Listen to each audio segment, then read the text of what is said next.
Bon, écoutez, c'est un débat permanent, mais faisons simple. Donc, déjà, la ville intelligente, en fait, elle est à l'intersection de trois grandes révolutions. La révolution urbaine, l'intensification de la population dans les villes, la révolution climatique, on parle beaucoup de COP21, on y reviendra peut-être, et évidemment la révolution technologique qui permet d'apporter des usages.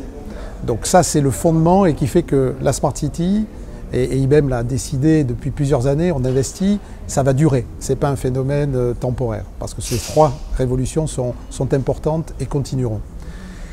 Il y a eu des projets numériques dans les villes depuis plus de 20 ans, voire 30 ans. Et qu'est-ce qui fait la différence? J'aime bien dire qu'en fait, il y a trois caractéristiques de la ville intelligente par rapport aux projets numériques traditionnels dans les villes. Le premier, c'est d'avoir une plateforme globale sur le territoire qui permet de casser les silos et de remonter l'ensemble des informations des différents métiers de la ville. Le deuxième, c'est la participation citoyenne.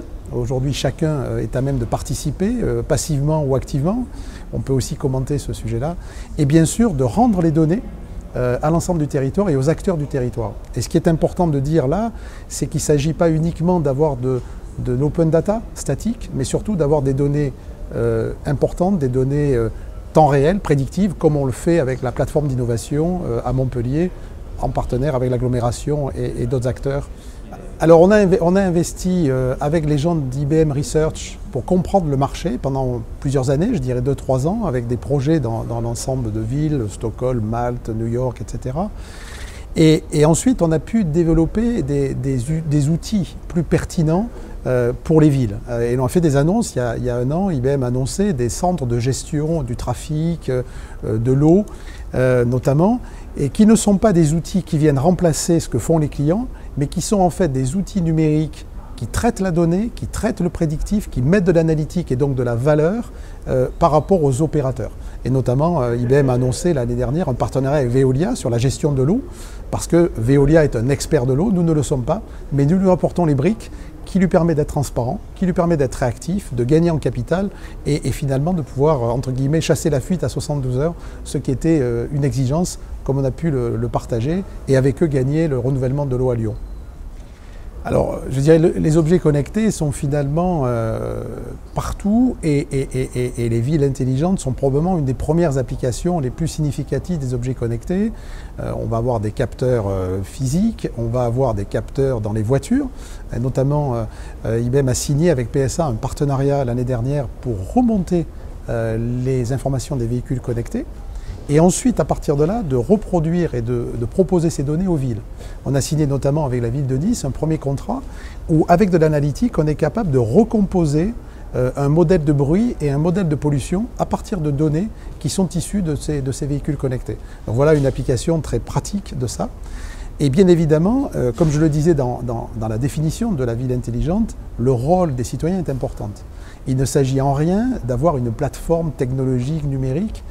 C'est seulement des outils qui viennent appuyer une démarche de collaboration, une démarche d'ouverture vis-à-vis des citoyens et donc des habitants, qui vont activement, on a par exemple une application Citizen Collaboration qui permet aux citoyens d'être acteurs et d'apporter de l'information, ou passivement, lorsqu'ils l'ont choisi, avec les règles de la CNIL, de pouvoir être finalement localisés, avoir une information géolocalisée qui va leur permettre de faire de meilleurs choix.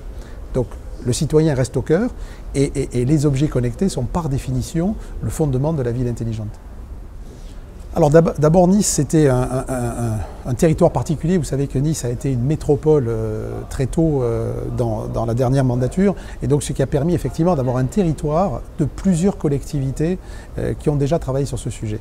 Donc Nice avait gagné le Smarter City Challenge qui lui avait permis de finalement définir quels étaient les axes majeurs qu'il devait développer dans une stratégie Smart City. Et la première action a été par rapport, je reviens à ma définition, avec Nice, IBM a pu développer une plateforme en fait du territoire pour collecter l'ensemble des données.